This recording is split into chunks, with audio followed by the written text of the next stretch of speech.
Hello and welcome to this first exchange session for the SOLUTIONSplus Global e-learning program.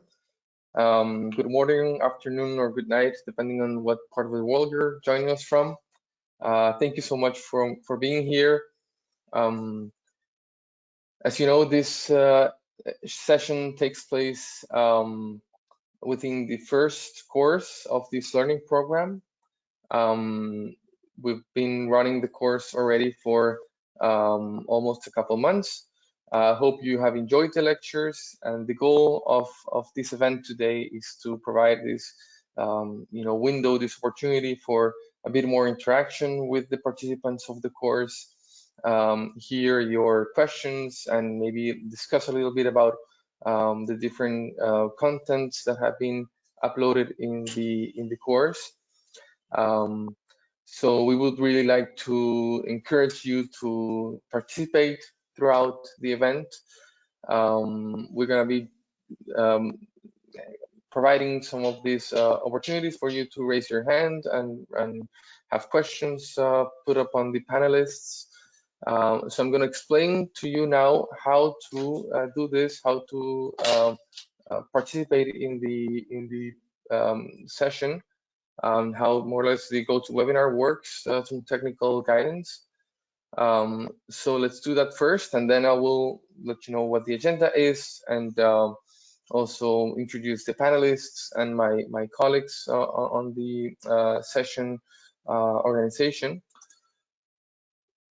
So to start with this introduction on the technical side, we would like to let you know that you can join and manage your audio connection so that you can resolve any potential problems.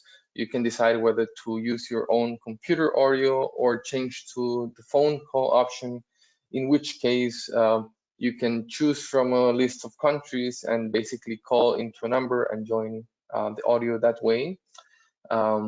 You can also, use these options, as you can see in the screen, to manage which microphone and audio system you want to use. But if you have any troubles with that, you can contact us. And to do that, there's a question box where you can just let us know if you're having any issues, and we'll get back to you and try to help you solve it. And in this way, you can also actually put on questions to the panelists and let you know what sort of things you want to discuss or doubts you've had from the lecture so far. Throughout the event, you will also be given the possibility to raise your hand if you want to pose a question or a comment, and in that case, we will unmute you and discuss with you then in that case. And we will also have some polls coming up just to know the participants' perspectives and engage a bit more and maybe break the ice a little bit in terms of the topics we're discussing. So as I was mentioning, please use the question box at any time throughout the session. My colleagues are going to be managing these questions and checking to forward it to the correct person, and we will be bringing it up also in the panel discussion later on. So to start with and test a little bit how these polls work, let's launch the first poll question. Marie, can you help us out with this? Yes, so the first question for everybody is, what knowledge or experience do you have about e-mobility? You can just click on the little dot next to the answer that suits you most. We already have over 30% of votes. I'm gonna leave it up for just a couple more seconds. Perfect. We're at almost 70%. So I think we can close the poll with over 80% no in 3, 2, 1. And I'll try to share the results really quick. There they are. So There they are. we can see, or maybe Daniel, you want to summarize? No, go ahead. It's good. So we have almost 50% of people who are currently learning about e-mobility. That's great. We hope that all of you are part of our course, and we can talk more either in the session or even meet you in the Mobility Academy. We also have over 1/3 of people who recently started working in the field, which I find really interesting as well. So to all of you, a very warm welcome from my side as well.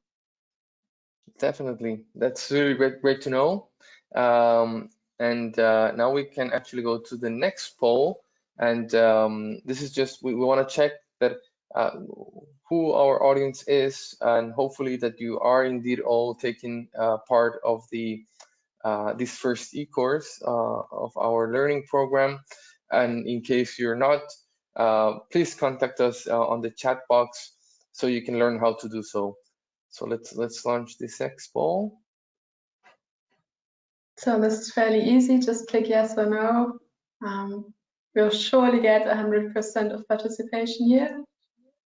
We're over 50 now, 50%. Just wait a couple more seconds.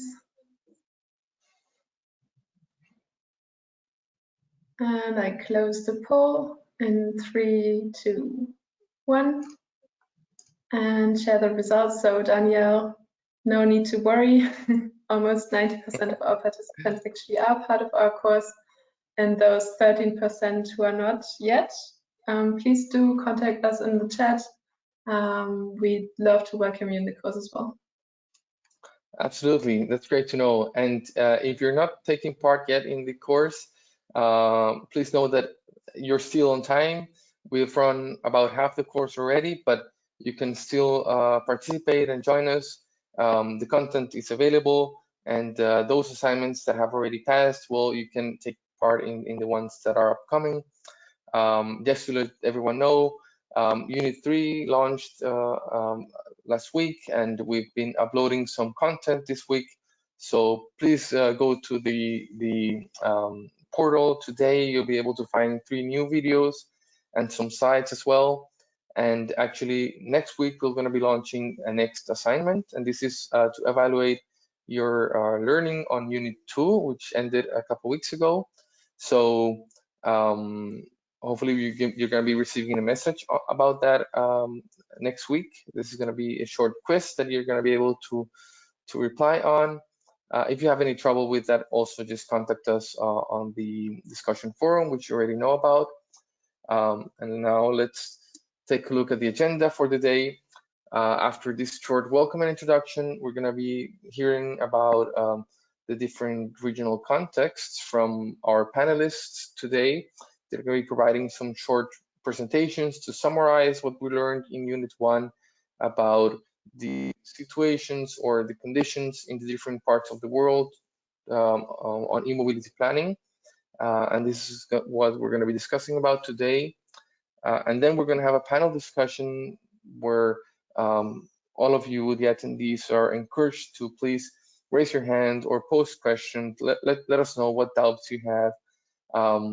And we have also some questions for our panelists prepared, and an open Q&A at the end as well.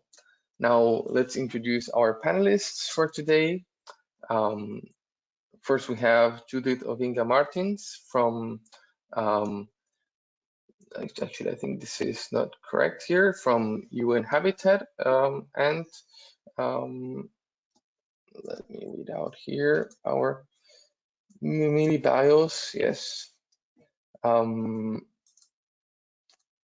Exactly. So Judith is an urban and regional planner and researcher with passion for cities and the environment and alleviating poverty, gender, and youth issues. She has worked with international organizations, including the United Nations and private sector, specializing in project management, research, environmental and transport planning, as well as community mobilization. And currently, she works with UN Habitat as sustainable mobility researcher together with the Blekinge Institute of Technology in Sweden. Also joining us is Kathleen Di Matera Contreras. She's an economist and environmental manager, and she leads the Sustainable Transport Initiative for Clean Air Asia and manages the support of the implementation of transport projects, mainly focusing on areas such as clean fuels and vehicles, fuel economy, low emission, urban development, active transportation, electromobility, green freight and logistics. And in her role, she has established strategic partnerships in various countries across the region, ranging from government agencies to development practitioners, private sector, academia, research institutions, and so on. Also, we have with us today Claudia Ribeiro, who is a project officer for Polis Network since March 2020. And in Polis, she's involved in several EU-funded projects in the domain of sustainable urban mobility, addressing topics as diverse as electromobility, urban logistics, and data-driven citizen science projects. Claudia holds a double master's degree in political science and has previously worked as a European Union Affairs consultant, preparing bids for funding and implementation and in the management of several EU-funded transport and mobility projects. And finally, we have with us Sebastián Galarza, who is the transport and energy lead for Centro Mario Molina in Chile, and has led the development and implementation of oversight projects in more than 10 countries in Latin America and the Caribbean, promoting strategies to foster low carbon transportation and representing the organization in international forums and consortiums and developing strategic partnerships. He's an economist and has had over 10 years experience in international positions at the Inter-American Development Bank and the International Council for Clean Transportation, with work including planning and monitoring of electric mobility projects in urban transport and particularly with the buses. So we have a really great panel with us today. We're going to be hearing from them in a bit, but let me introduce as well our local team at Rupert Consult, myself, Daniel Franco, my colleague Kathy Baila, and Marie Ruprecht as well. So Kathy and Marie are going to be replying to your questions in the chat and also leading some of the engagement, as you just heard Marie done a bit ago. Thank you, Kathy and Marie, for all your support for this session. Now let's go to the second part of the event, which is setting the scene with these short presentations from the panel. Let's start with the African context.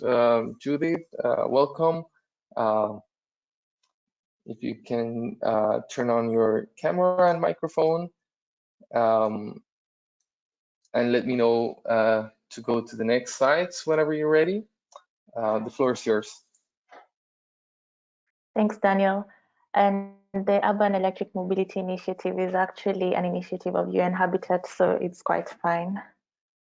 So my name is Judith. I think you've done quite an adequate introduction, and I will just make a summary of what it is that we presented during the ECOS 1 of this program. So we can go to the next slide. Whenever you're ready, Marie.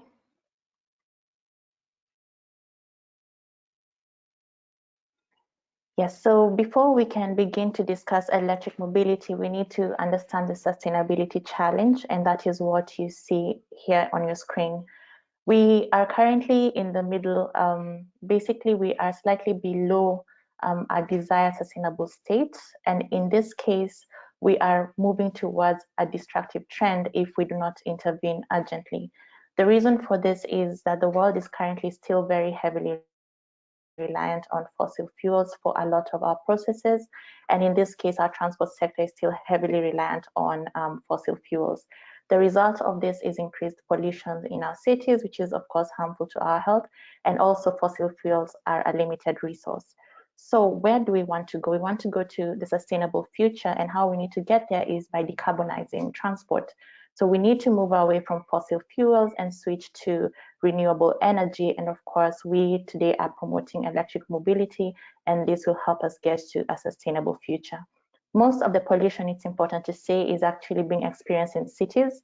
Cities are only 5% of the landmass and yet give us 70% of the CO2 emissions on the earth. So how do we decarbonize transport? What are we talking about? Next slide. So we have a couple of elements that we are promoting when it comes to low carbon mobility. So it isn't just electric mobility, but we're saying that we can reduce the amount of traveling, implement remote working possibilities, which now we are forced to do, unfortunately. And hopefully when we have a better environment, we're able to do this by choice. We need to promote public transport, promote active traveling, that is walking and cycling, focus on people-centered planning. Basically, we're saying reduce private vehicles and make a preference for mass transport, increase the efficiency of the transport system, deploy low emission alternative and renewable energy for transport, move towards zero emission vehicles, and of course, we need to increase electric mobility. Next.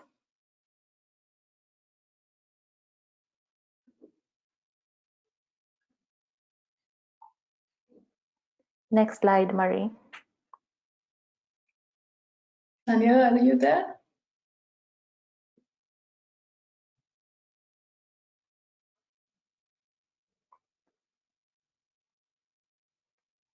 We cannot hear you, unfortunately, Daniel. Yeah. I can continue basically, but we do have a final slide on the African context. If we can get to that slide, just to paint what is happening within the African context in terms of electric mobility. I hope you can still hear me, Daniel. We can hear you to this. We cannot hear Daniel. So just clarifying if we need to switch and share the screen. Sorry about this. No, it's fine.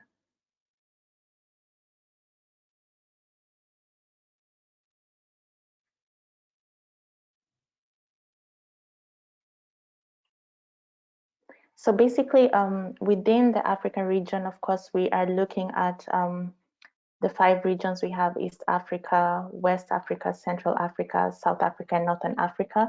Most of the activity on e-mobility has been within East Africa and South Africa, although we have quite some initiatives starting out in West Africa, but most of the concentration of activities has been in East Africa and South Africa.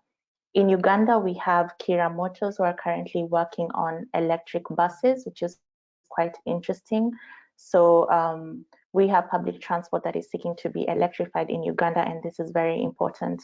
Then we have in the 3 countries, Kenya, Uganda, Rwanda, and Tanzania, we also have a lot of focus on e-boda bodas,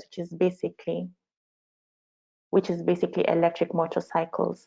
Then in Kisumu, we have tuk-tuks, which are 3-wheelers, and we are seeking to electrify 3-wheelers so that we can actually electrify how cargo is transported and also how people. In Rwanda, we have a company called Gura Ride, which is an electric bicycle company, and they are working to basically make it easier for people to use to use bicycles.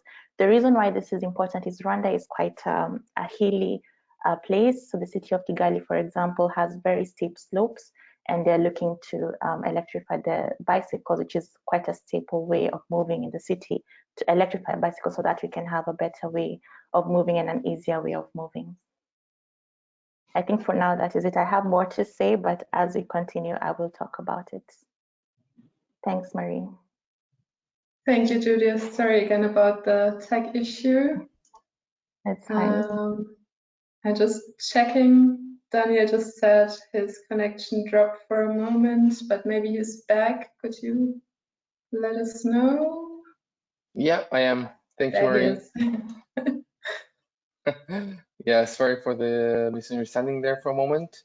But that's good. Thank you, Marie, for stepping in. And thank you, Judith, so much for your presentation. Let's keep going now with Kathleen de Matera on the Clean Air Asia and the Asian context. Yeah. Hi. Thank you for having me. So it's a pleasure to be here. And so some of you have heard a lot of the Asian context in the, I think, module 1.2, but I'll just go through that very quickly and just reiterate some of the points that we have discussed in that that module. So for my presentation, I'll just provide you a summary. You can go to the next slide. All right, so here, so Asian cities will continue to grow.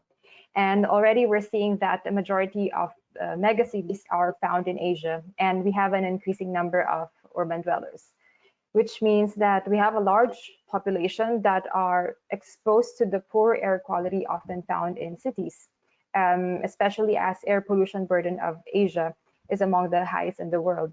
Adding to that, Asia is also among the hardest hit by climate change impacts. Next.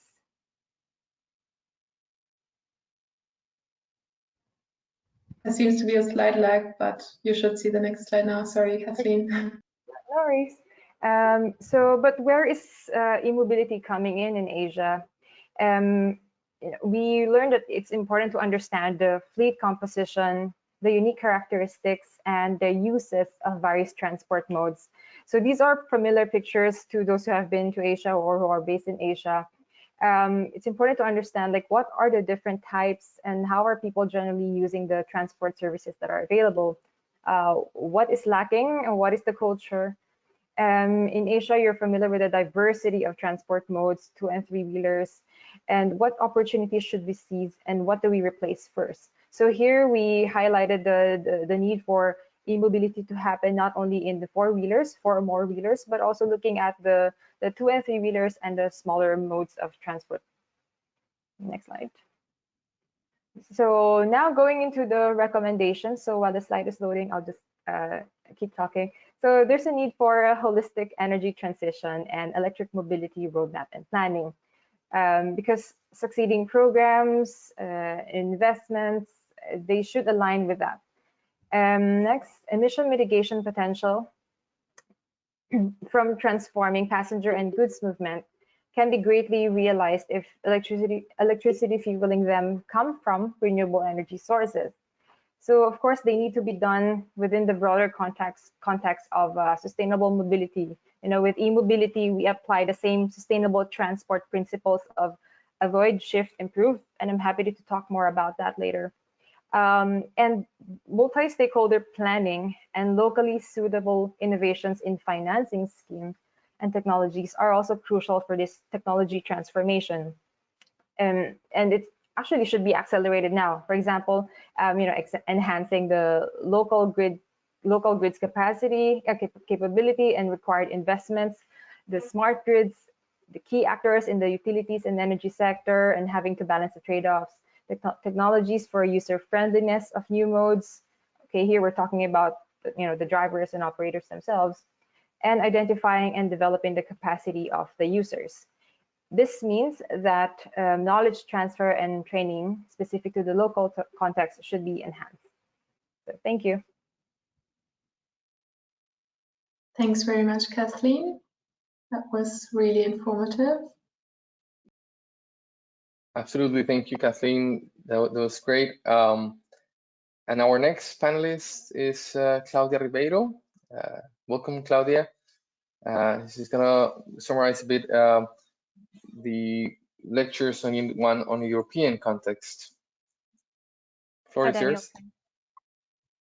If you could go to the first slide, please.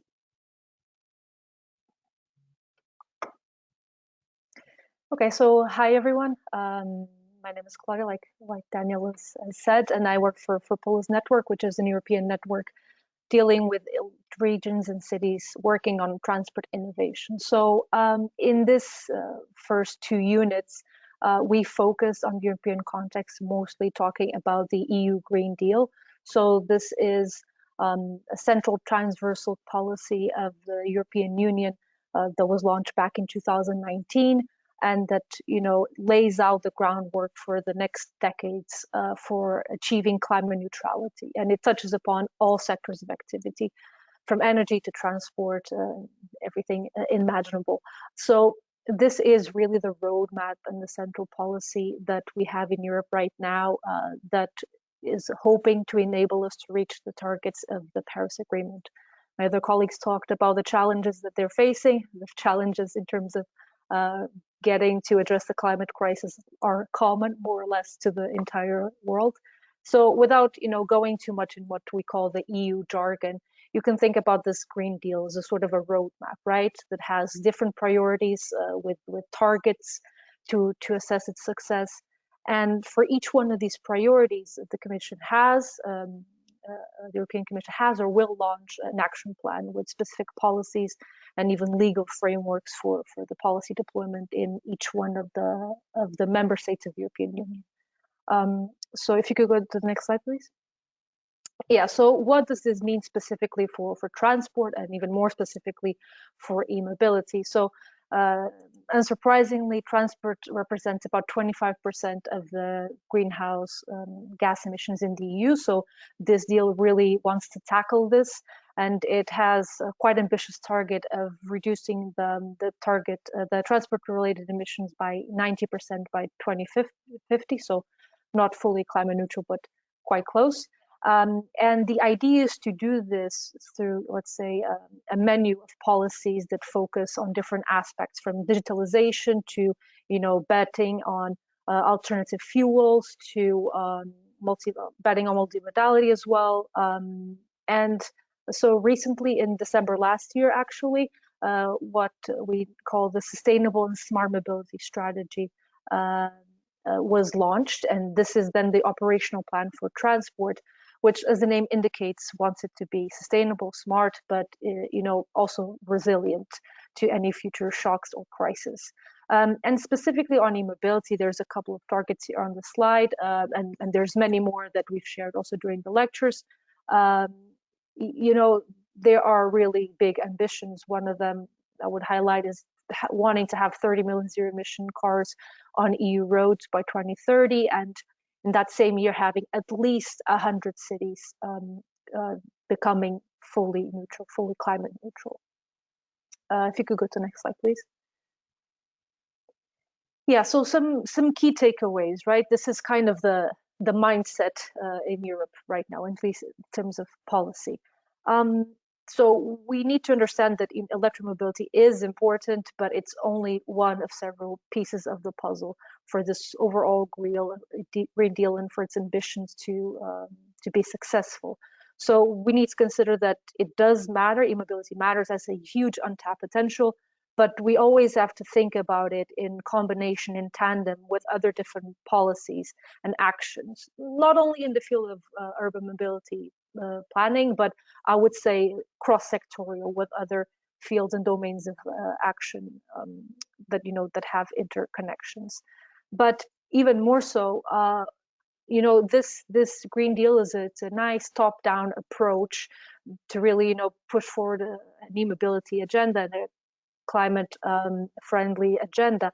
But it can only work if we also have a bottom-up approach. And here, as we've highlighted also in the lectures, we think that cities and regions play an essential role, not only because they're many times front runners in putting the feet on the ground, are early adopters, but also because there's a lot of potential there in terms of cross-city, let's say, and cross-region cooperation to learn and to know how to best import solutions even within Europe. So all of this to say that it's important to have this supranational approach, but at the local level is where people, let's say, positively get their hands dirty.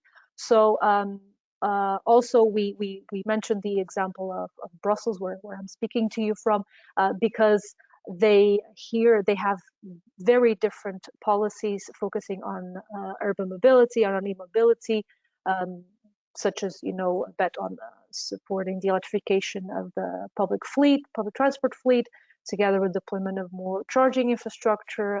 They have a generalized 30-kilometer maximum speed in the city's inner circles. So all of this is very interesting, but then the city also has complementary, not necessarily e-mobility or not necessarily mobility related policies that fulfill the ambitions of the Green Deal. Something recently they've nominated what they call a commissioner for greening. So this is just someone that's going to go look around in the city and try to make it a bit less concrete dense and to have more green spaces. And just to finalize, this is a very complex and multi-layered roadmap and policy framework.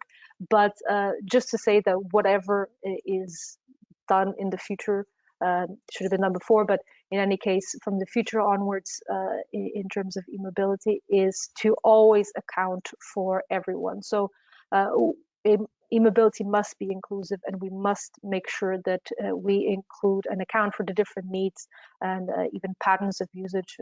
I'm thinking about public transport, for instance, here, of different groups and of more traditional, let's say, disadvantaged groups, because we want to push this agenda forward, but we don't want to leave anyone behind, and I don't think we can leave anyone behind if we are to achieve such ambitious targets. And I will stop for now. Thank you very much. Thank you, Claudia. Thank you, Claudia. Yeah, thank you so much, Claudia. And let's just close this initial scene setting section with Sebastián Galarza from Centro Mario Molina. Hi, Sebastián. Hi, Daniel. How are you? Great, thanks. The floor is yours.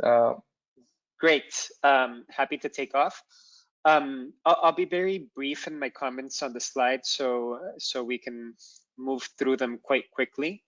Happy to be here again, and we can start off with the first couple of slides just to introduce who we are. Centro Mario Molina is a research, development, and innovation institution that works on air quality and climate change mitigation, and also on energy and transportation, which is the area that I lead. Next slide.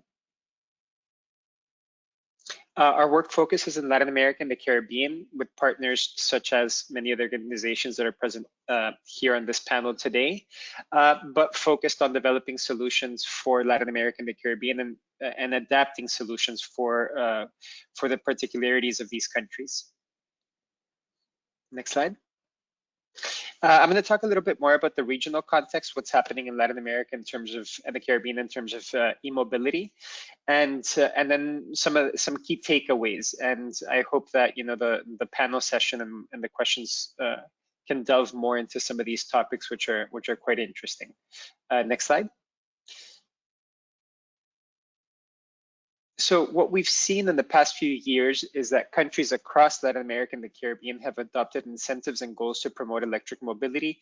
And these differ quite a lot. We have countries like small island states in the Caribbean, like the Barbados, which is already having a goal to be carbon neutral by 2050. Similar goals have also been established by Costa Rica and Chile, among others. And a lot of these countries have also set e-mobility targets for both private fleets, public transportation fleets, and other types of e-mobility modes. I'll just give a few examples there. For example, Chile has a target which has been pushed up actually to 2040 of having all the public transportation of the country be electric. Colombia, for example, has a target of having at least 600,000 electric vehicles on the roads by 2030. And we have countries such as Ecuador that by 2025, all buses bought by public transportation fleets in the country have to be electric. At the same time that these goals have been adopted, most countries in the regions have also started to develop different types of instruments to incentivize e-mobility takeoff. And these vary, we have several examples there. Purchase tax exemptions, VAT tax exemptions. We have also transit tax reductions, et cetera, et cetera, et cetera. So in the past few years, a lot of the countries have taken note of this new trend in e-mobility and have started to adopt policy frameworks to be able to push and thrive these initiatives. But I'll tell you a little bit more about what's actually happened in the region in the past few years. Next slide. One of the most successful examples in terms of e-mobility takeoff in the region has been the electric bus market, which has accelerated. And now we have close to 1,400 battery electric buses in circulation and many more to come. We expect at least with current tenders in Chile and Colombia, notably Bogota, we'll have over 3,000 buses coming into the region in the next year. So this has been a market that has really taken off. There's a lot of reasons behind this. It has to do with, public-private partnerships, business models, reduce risks, larger amount of offers in terms of the types of companies that are coming into the market and are offering different types of vehicles at a lower cost than what we had usually seen in the market. Costs have dropped down drastically in the bus market in the region. And just to show you, this tracker, we have another initiative that's called Zebra, where we're actually promoting the takeoff of zero emission buses in the region, and we're tracking all the buses that are entering the market. So we see that there's still a lot of variance in terms of how these buses are entering each of the countries, and we have countries as large as Mexico, for example, that still hasn't really taken off in terms of adoption of electric public transportation, while we have leaders such as Chile and Colombia that have really been able to drive these initiatives. Next slide. We have also seen charging infrastructure expanded significantly in the region, notably across electric corridors. So a lot of these countries, a lot of the focus in the countries has been to develop corridors where you're connecting significant parts or different cities within a country, so that you can actually drive, with your private electric vehicle through longer stretches of road. Right now, actually, Enel X, an Italian utility company that is present in the region, actually filmed. They had this movie that they sponsored where you had a couple of famous actors driving through Patagonia all the way up to California. And to do that, they actually installed chargers across the Pacific coast of the region. So charging infrastructure has taken off, but still remains concentrated in these sorts of initiatives, while cities' public charging infrastructure has been somewhat lacking. Next slide. And the reason why the charging infrastructure is lacking is I'll talk a little bit about that later, but private vehicles haven't really taken off.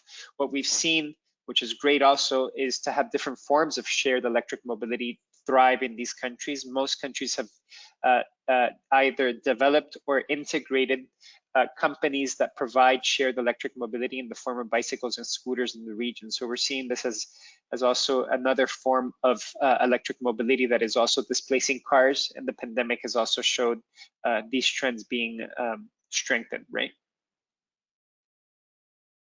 And what I was mentioning before, unfortunately, private electric vehicles have been very slow to take off, even if sales have increased recently substantially, right? So what we've seen is that currently in the region and the whole of Latin America and the Caribbean, we have a little bit less than 50,000 electric private vehicles. And just to give you an example of that, between 2016 and 2019, we added around 6,000 vehicles.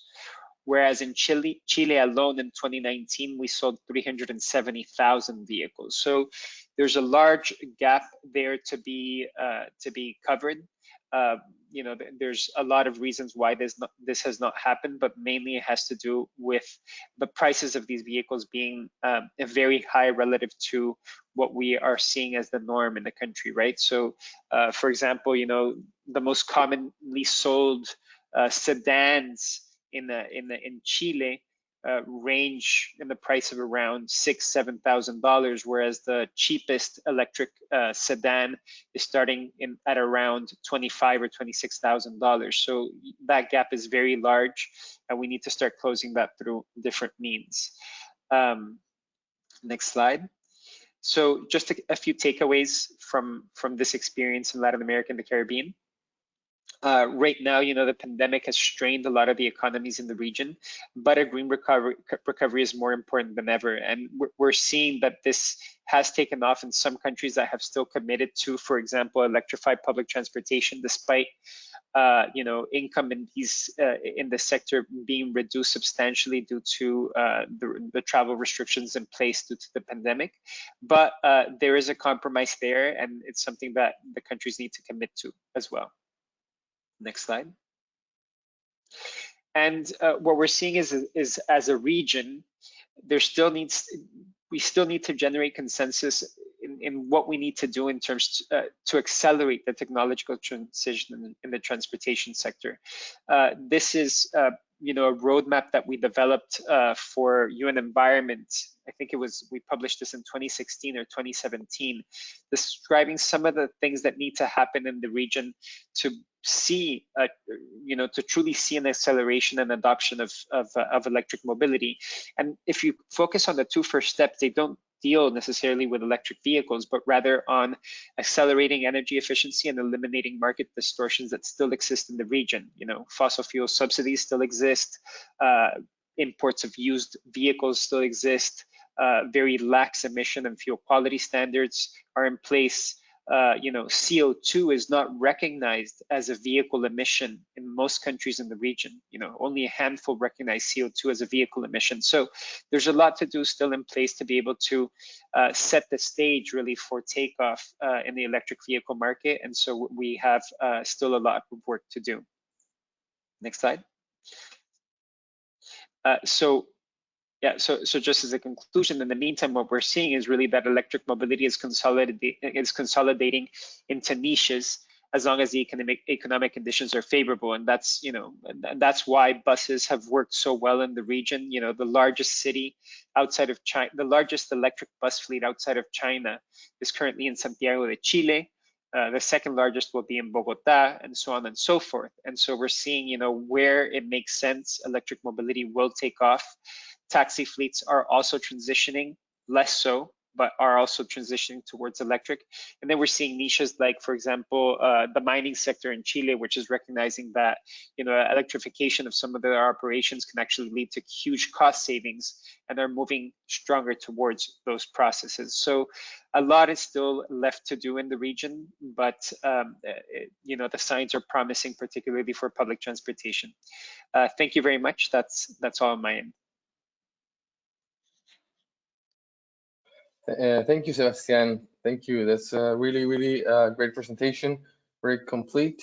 And before we move to the panel discussion and welcome back all of our speakers, we want to launch a couple of more polls, also to inform a bit the discussion and consider the perspectives, the concerns from our attendees. So, Marie, if we can launch the next poll, please.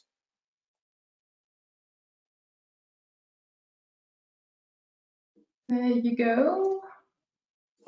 So Perfect. our question is, what do you think are the main challenges for the e-mobility transition in your city? Please do feel free to just click on the option that you feel most suitable for yourself.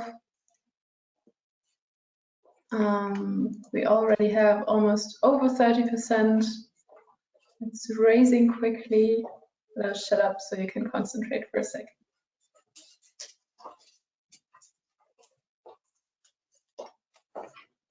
Almost at 80%, maybe a few more people want to vote. Mm-hmm. 83, I'm gonna close in 3, 2, 1, and share the results real quick as well. And Daniel, maybe you can read them out. Yeah, thank you, Marie. Perfect. So yes, as you can all see now in the screen, 70% of the attendees have the opinion that it's mainly the lack of technical capacities or adequate norms and regulations that are challenging this implementation of e-mobility in the different cities around the world. But also there's quite a bit of participation on the not enough social and political support option, and evidently there's also limited funding and financing. So these are definitely something we should take into account now into the panel discussion. Let's go with the final poll question.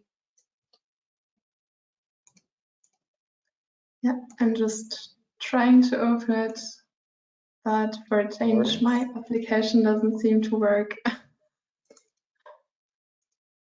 Yeah, sorry, I'm just.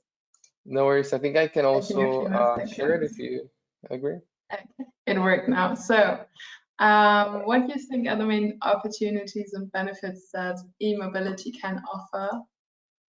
Definitely apply to your local context if you can think of it. Please do select the option that you find fits most to yourself or your context. You can see the answers are coming in a bit slower than for the other questions. So I'll wait a bit more.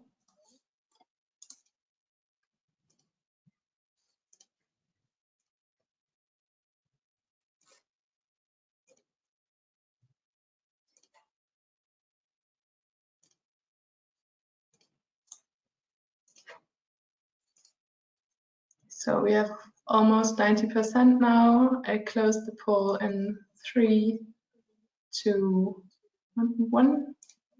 And I'll share the results real quick. So the majority of people thinks or believes that the reduction of greenhouse gas emissions is the biggest or one of the main opportunity or benefit for e-mobility. Quite a few people also believe that we just generally shift to more sustainable modes, and that is one of the benefits of e-mobility. And yeah, some people also believe that the change of the energy supply to wind, solar, and other sources is a benefit of moving to e-mobility. So thanks for your replies, and I'll hand over back to Danielle. And just so you know, unfortunately, I cannot select any screen anymore to show. So Danielle, please do take over. I made you the presenter, so you shouldn't have any problem doing that. Thank you, Maria. Thank you for everyone. Thank you to everyone for participating. Let's now take a look at what is next. So we have now a panel discussion section. So we welcome back all of our speakers.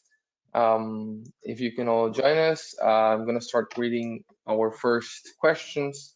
So to let everyone know, we've had already some discussion in the course about these topics.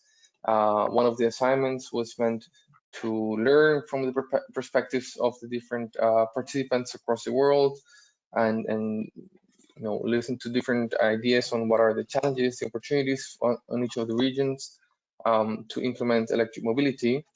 And based on your replies, we've come up with some questions for this panel discussion.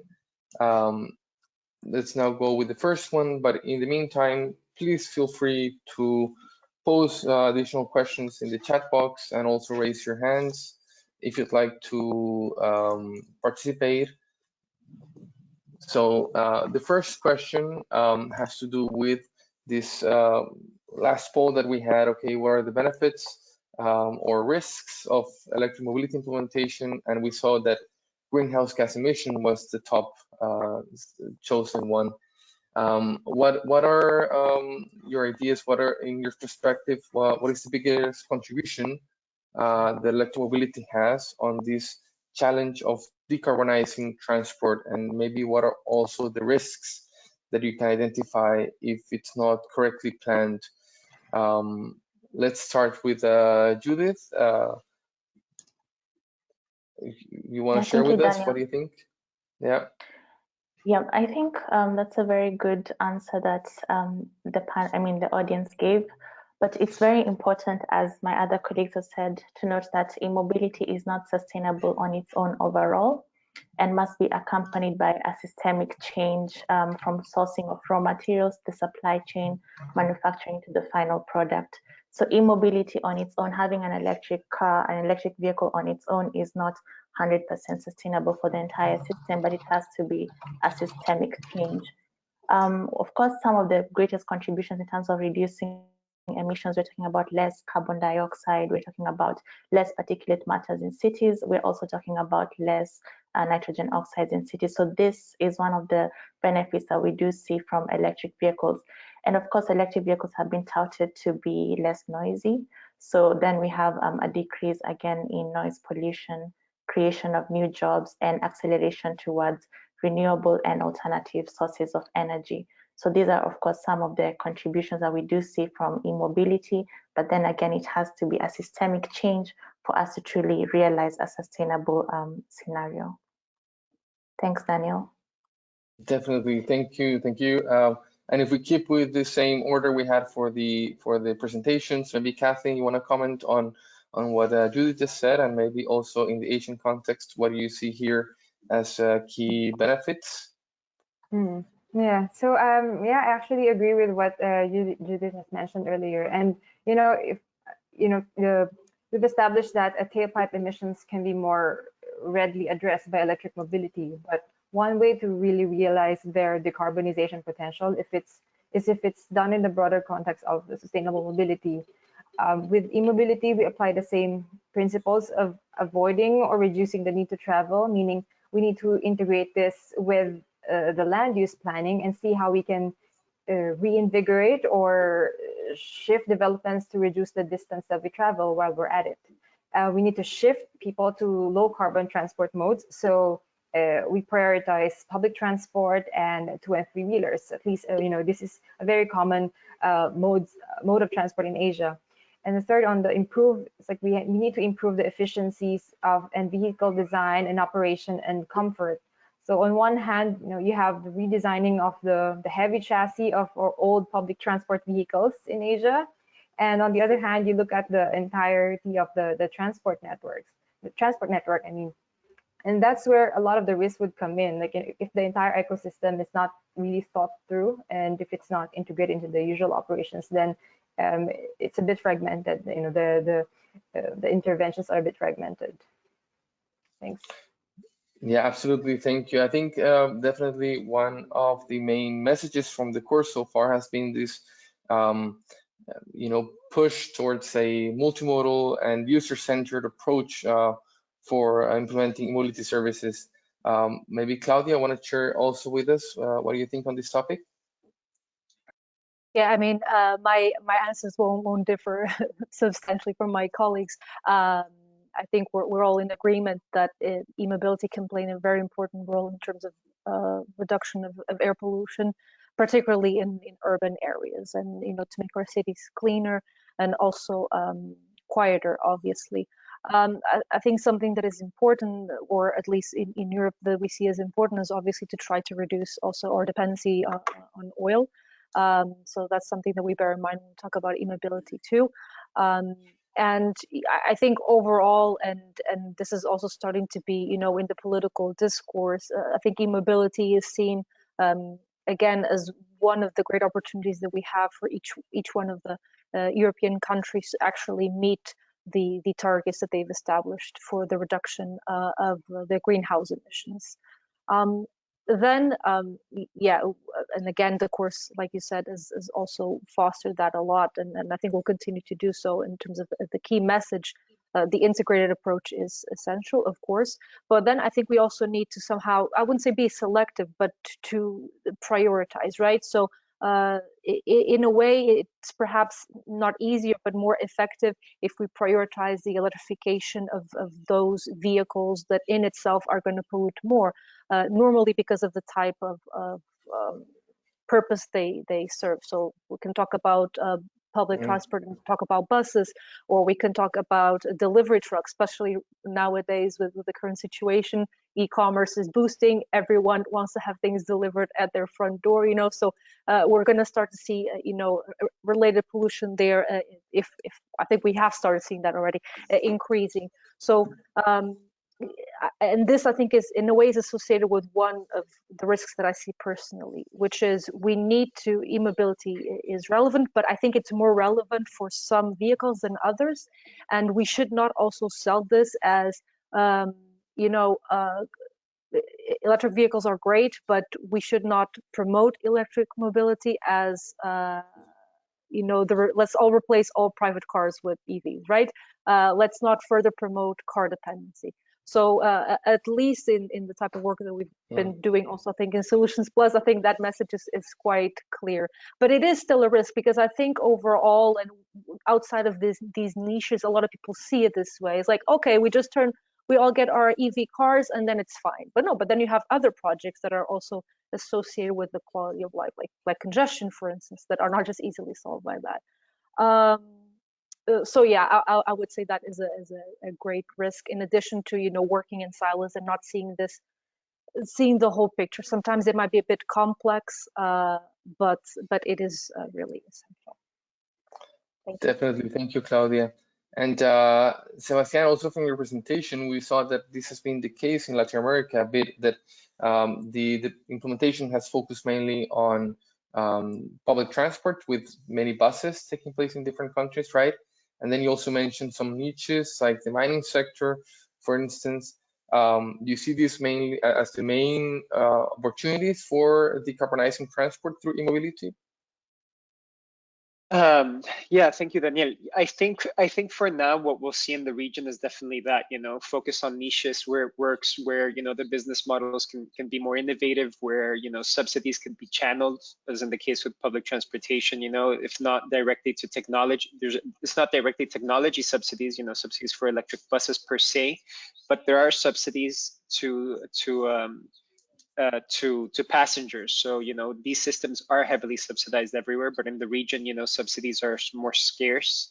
Economies are more strained, and so these sectors we can see, taking off. And in terms of their contribution, the contribution of e-mobility to the decarbonization of the transportation sector in the region, it is the technology that will play the most crucial role. And if we look at the region as a whole, Latin America has an energy grid that is quite clean. It's, we rely a lot on hydro, and renewable energy has also taken off in some countries in the region fairly strongly. So the main challenge that we have as a region is, how do we move to decarbonize the transportation sector? That's going to be crucial, aside from agriculture as well, which plays a very important role. But within that, there's a lot of moving parts that need to be dealt with. We've already seen, there's lacking regulations in terms of, even CO2 emissions for vehicles.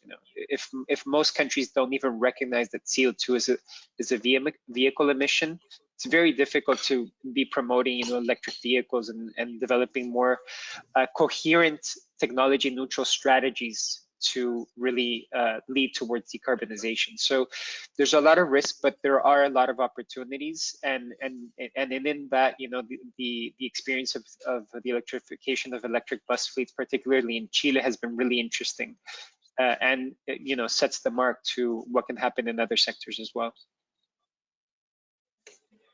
Definitely, yes. Thank you, Sebastian. And now to move on with the other topics, let's take a question from one of our participants, our attendees, which I think is also fitting now. When we talk about these differences in the business model that we would like to, recommend for e-mobility implementation, we've talked about how to avoid just a replacement of private vehicles by just a technological replacement of the type of vehicles we're talking about, and how to focus on public transport and fleets. But then, of course, the question about infrastructure comes to play.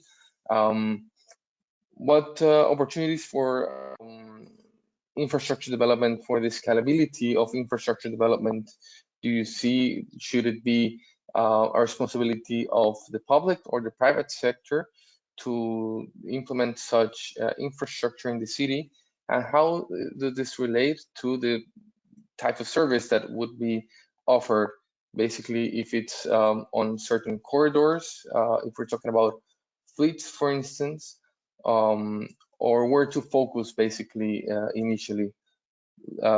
I think here we can just open up the discussion, just if any of you want to comment on this. Yeah, I think it has to be a mixed effort, right? So obviously you have to have the public sector implementing public charging, mostly for either shared mobility services, right? I think a way to overcome the private ownership of vehicles, either electric or even with the internal combustion engines, is just through shared mobility. Again, we're talking obviously mostly in an urban setting. But so I think partially this needs to come from, again, bottom up level, from the city levels, from the region levels, to deploy enough public charging stations in relevant locations, but also thinking, for instance, about urban freight. I think here the private sector could have a very important role to play by, if we have enough incentives for them to have their own charging points for obviously specific types of vehicles that can be charged during the night and then go out during the day and do their deliveries. So if we can come up with, let's say, a mix of positive incentives and a mix of regulations here, that could really push the agenda. So on the one hand, by forcing these vehicles, positively forcing, for instance, operate in certain low emission or zero emission zones, they will have to automatically adapt in terms of the vehicles that they have. But then if we positively incentivize them by giving tax benefits or other types of financial incentives to do this installation, I think it's too much of a big endeavor to just put it in the hands of one stakeholder. So I think this mix can be the best way to move forward.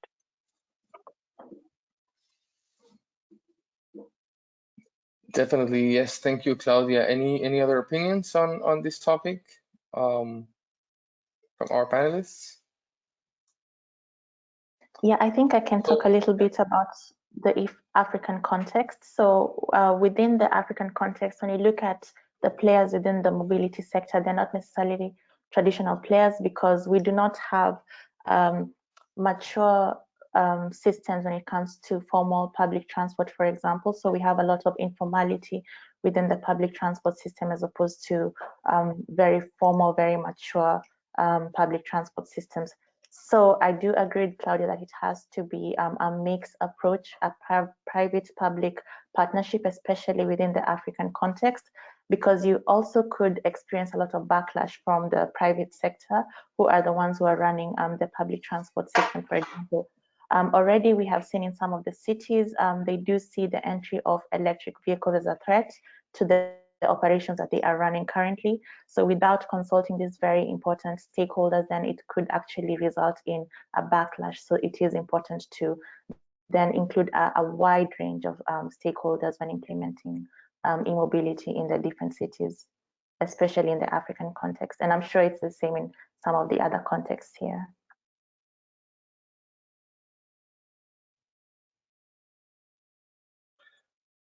Thank you, Judith. Yes, and in this sense, I think what you've mentioned, and also Claudia, this mixed approach, then we would definitely agree that a strong cooperation between the private and public sectors are needed.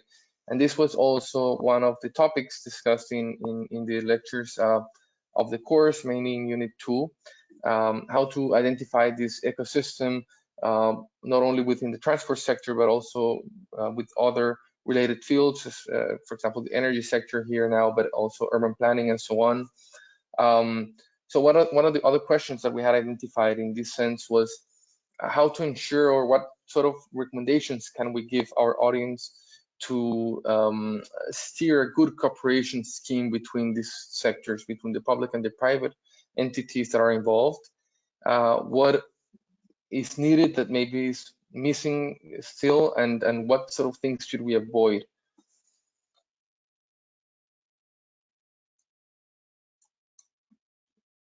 Maybe any of our speakers, you want to step in? Yeah.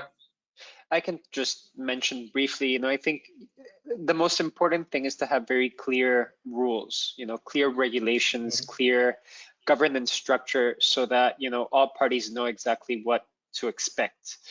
And this is a big challenge, and Latin America and the Caribbean is may sound, we share a common language in most of the countries, but we're very different. Each country is very, very unique. There's very different governance structures in each of the countries where we're working in, and that is the main challenge, to be able to really provide clear structures so that you can thrive in a working relationship between the public and private sector. This is possible. The experience of Santiago and Colombia has shown the way where public and private sector have come together to develop innovative business models that have helped spearhead the introduction of electric buses at the global level. You're seeing fleets of over 1,000 buses now coming into these cities, which is much larger than in many other cities across the States or Europe even. So you're seeing that this is possible, but it's very important to have that clear governance structure so that investments can be made, and there's confidence in terms of what the paybacks will be and what are the risks involved in joining, in making these investments and pursuing electric mobility in certain sectors.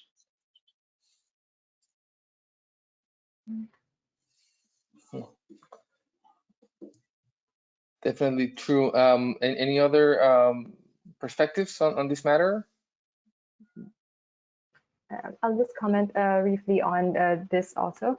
So yeah, in our experience, we realized that there are also opportunities to enhance the coordination through the setting up of steering committees, working groups, and sub-working groups. So yeah, it's also in the same in Asia, where you have a different types of governance in different places. Even the capacity side of this discussion, even if you go inside, even if it's within one country, there are variations in the levels of capacity, and where the state might have more ideas on how and expertise on how to like develop the solutions or implement the projects. And we realized that involving the private sector at the onset allows the public sector, the government, to understand from the provider perspective the challenges in investments and trade-offs, like what support do they need, what support does the industry have. So in a lot of cases, the industries will cooperate like within themselves and form an association. So this is a good thing. So there's just a series of a set of stakeholders that you have to really work with, and you have the government here, and then just look at like where the challenges could arise at the user or consumer level, like the cost of electricity or spare parts. And these are some insights that we have been gaining out of these steering committees and working groups, because there's a diverse set of stakeholders that are involved in that discussion and the planning and the implementation of projects. So, yeah. Absolutely, and I think that's definitely true. And there's a big potential for specific industries to play a big role in the implementation of electric mobility services, as we've talked about, in different niches and so on. And the support or framework, a good political, so regulatory and financial framework and support from the different governments, it's key here. But then one of the other questions that we had received was, what are those maybe political drivers or barriers that we can identify where local authorities could, in a way, either be an obstacle or a really strong driver into the implementation of e-mobility in our cities. And here, Claudia, you had an interview in Unit 2, which was very interesting, with someone from the Brussels region, right? Maybe within that discussion, what can you share with us about what were those key drivers on the political side to push this implementation? Yeah, so I think this could be kind of a double-edged sword, right? I think the current, let's say, trends and the current mentality can play in our favor here in terms of promoting more sustainable policies, but we can also be met with a lot of resistance. And Brussels is a very good case for that, but many other European cities. So you do have local government that is very green, that has, you know, run for office in a very green agenda, and therefore was elected with you know, the majority of votes. But as they actually roll out several policies, they are encountering a lot of resistance, mostly from the public level. So one of the questions that we asked, I don't think this actually made the cut then in the video, was how do you deal with this, right? Because on the one hand, you have a lot of people, mostly people that live in the center of the city, and in the most densely populated regions of the city, that say, no, these policies are great. I can already see an effect. For instance, the 30-kilometer policy, I can already see an effect with fewer noise, even now that we're stuck at home. But on the other hand, you have people that are protesting this, right? So the minister at the time, her answer was, we tried from the beginning to involve everyone. So from the local neighborhood associations to the actual members of the different administrative levels, in this case of the Brussels government. So we always have to bear in mind, and I think this is perhaps the case for everyone, we do have this part of society that really understands that this needs to be done, but you have other people that, for very different reasons that we need to understand, are not so convinced, right? And I think it is a part of the job, not only of our local politicians, but of all of us to, you know, to try to reach out to these people. Because for me, we can talk about innovation barriers that exist, okay? Of course, they still exist. But those, I think we've come to a point where if we invest enough resources, there's no problem we can't tackle. So I think the main problem, and one of the main challenges that we have, are ourselves, so our people. So I don't know if this kind of answers your question, but I think it's something that we sometimes forget, right? We're so focused on the technological aspect of it all, and, you know, on coming up with perfect regulations and coming up with perfect requirements for procurement, or, you know, all those things are relevant, but ultimately we need to think about how people are going to cope with this on their everyday life, and convince them that this is good for them, because it is. True, definitely. And maybe from the other regions, what do you think about the political, you know, situation or framework? Do you see a big support, or are there still doubts from the administrations? Yeah, I can chip in what's happening within the African context. So first of all, electric mobility entered the African context in a more organic way. It was not a push at all from any government saying, let's move towards electric mobility. It was more a private sector push.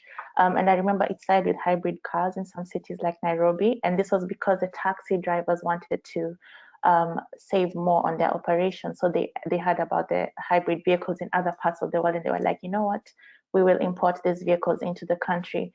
And so with that, the government then had to react basically to this new situation whereby people are actually looking to import more hybrid vehicles and electric vehicles into the country.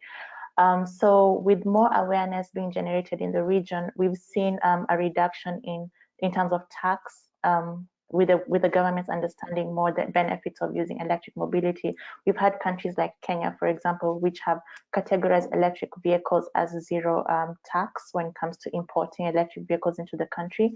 And this has also increased the amount of electric vehicles coming there. Now, we do also have resistance as well, because some African countries, especially oil producing countries, have large untapped resources when it comes to the oil deposits. And so the question that they keep asking is, so you want us to stop using our oil? What are we going to do with the oil that we still haven't tapped into? And basically they see it as geopolitics. And this is something that really does need to be addressed and cannot be ignored. So we have to have this discussion on the table, and that is the question they're asking. They're asking, are the benefits of e-mobility outweighing the losses that we would go through by not harnessing or tapping into our oil deposits? So again, this is something that, I mean, we can discuss further, but this is something that is being tabled and actually a source of resistance when it comes to e-mobility. I can imagine, yes. And is this the case also in any of the other regions, in Asia or Latin America, also considering the overall availability of natural resources, or for example, the cleanliness of energy primary sources in Latin America? Yeah, you know, I don't think it has been as strong as of a discussion lately on those terms. You know, I think governments more than anything have jumped on the EV bandwagon. You know, everyone's super excited about electric mobility, about the benefits that they could bring, about the potential maybe for new industrialization around the sector. You know, there's a lot of excitement, but at the same time, you know, we do have some global players in the automobile sector in the region. You know, Mexico, Brazil, Argentina are large. They have large automobile manufacturing capacities, and they've been, you know, left behind really by the technology. And so what we've seen is that these countries have really, lacked the ability to adapt quickly to the new technologies, and we're seeing a push for the standard, you know, the status quo. And that will hurt the rest of the region as well, because if we're getting our vehicles mainly from these countries, and these countries are still committed to internal combustion engines, then we're basically limiting the supply of vehicles, you know, either buses or private vehicles, light duty vehicles, to the rest of the countries that want to move forward. And so you become reliant on markets outside of the region, and then you have to compete with other regions that are, you know, demanding electric vehicles, and that are likely to have you know, a stronger push in the market. So that's what we're seeing. You know, we're seeing a supply constraint to a certain extent for certain modes in particular, but at the same time, you know, there's a lot of other barriers to the deployment of electric mobility that have to come, you know, that have to really take off for it to be scalable. And you know, we see that commitment from the government, but we're also seeing that even with the commitment from the government, it's not enough. So a lot of things still have to happen.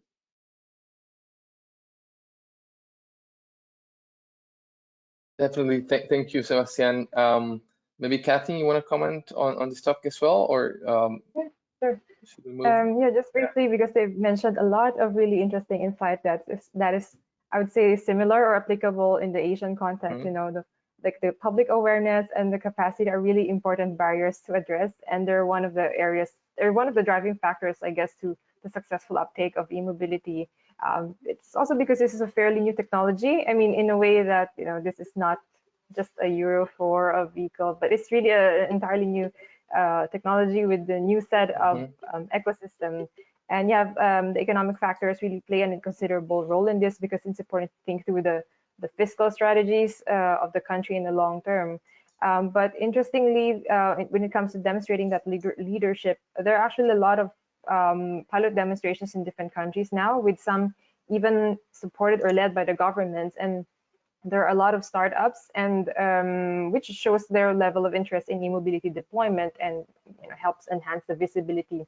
However, we have to go back to the issue again, like, where there's a lot of benefits that can be derived from that leadership, that demonstrating that their the potential of EVs.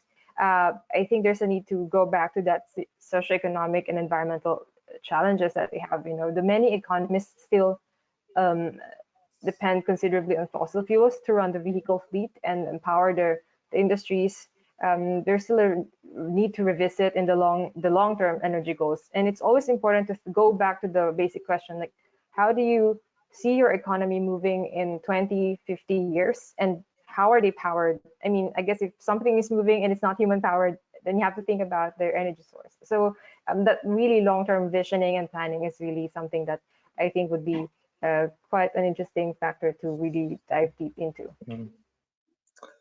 Definitely, thank you, Kathleen. And maybe as a final question, let's take another one from our audience, and this one comes from the Mobility Academy forum. As we have discussed, so in many regions there's still a prevalence of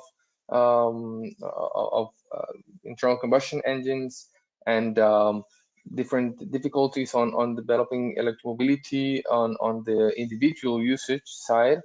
and we still anyways want to avoid, right, just transformation of the vehicle technology and keep the same ownership model.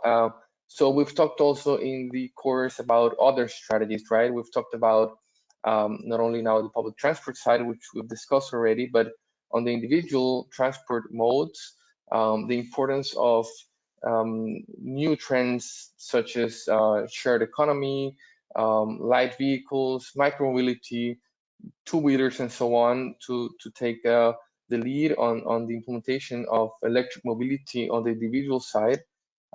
But can we identify differences in the social, mainly the social condition on each of our regions, especially, for example, in emerging economies?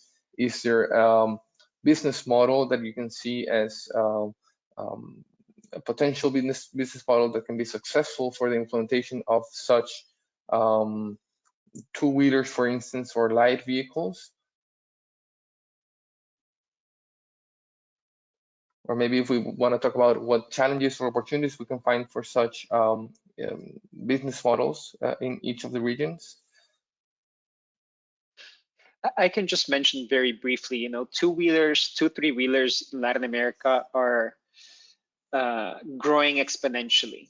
So this isn't that, you know, vehicles as a whole are growing exponentially in the region. If we see where, you know, in the next decades, where vehicle growth will happen, it will be in emerging economies. And so, you know,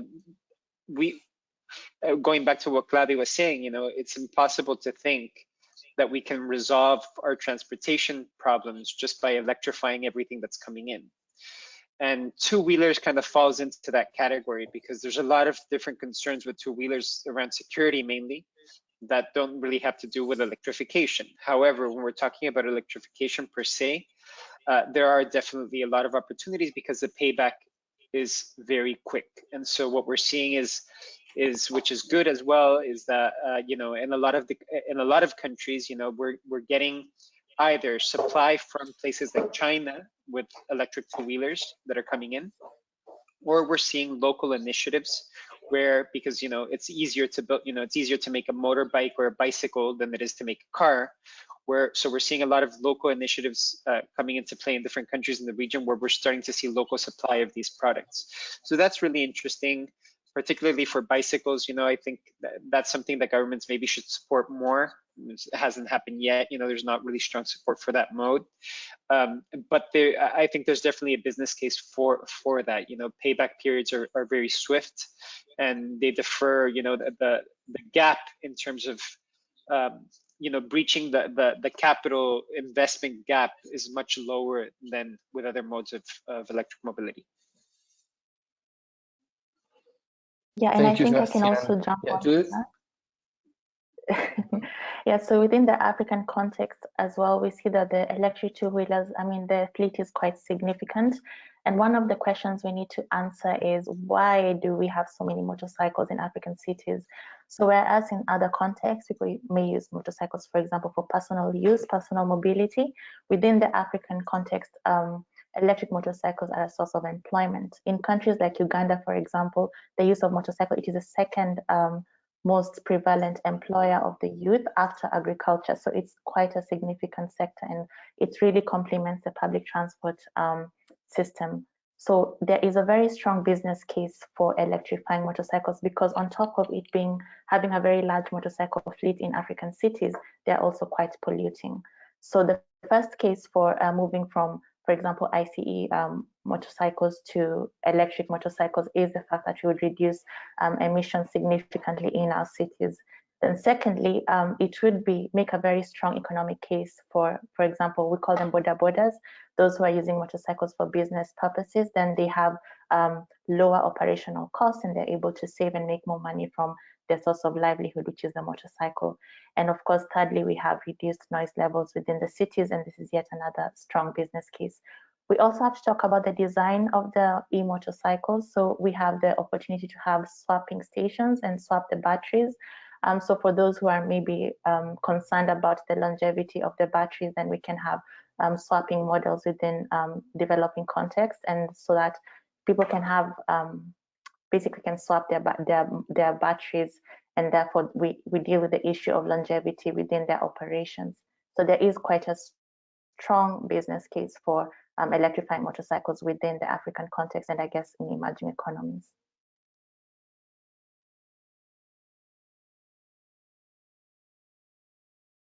Sorry, still muted. Sorry. Thank you, Judith. Yes, that's really interesting to consider as well. Any other perspectives on this question about new trends, new solutions, maybe also on the shared services side, and what sort of driving factors can we identify to recommend local authorities in the implementation of e-mobility in these areas? Yeah, so just what's been, oh, sorry, Kathleen. Yeah, go ahead. You can.